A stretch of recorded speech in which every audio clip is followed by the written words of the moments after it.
We're learning tonight that the crash yesterday wasn't the only one of its kind at that very intersection. In fact, there's pending litigation against a garbage truck driver who was in a nearly identical situation.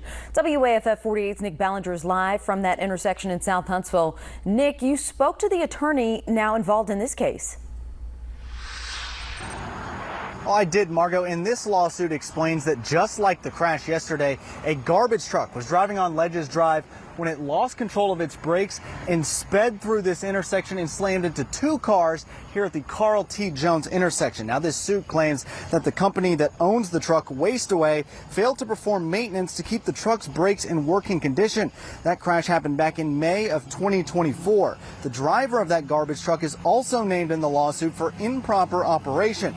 Now, Hunter Garnett represents one of the victims who was hit in the crash. He says when brakes fail on a commercial vehicle, that can mean a nearly 30,000-pound truck going downhill with no way of stopping. And so when they come down that hill, they're picking up a lot of speed, and with no brakes, you can imagine what kind of force, what kind of impact you're talking about. This applies to all large trucks. You have to maintain the vehicles and make sure that the brakes are in good working condition. And then also you have to have operators that are trained to not ride their brakes so hard that they burn up, because that's what happens.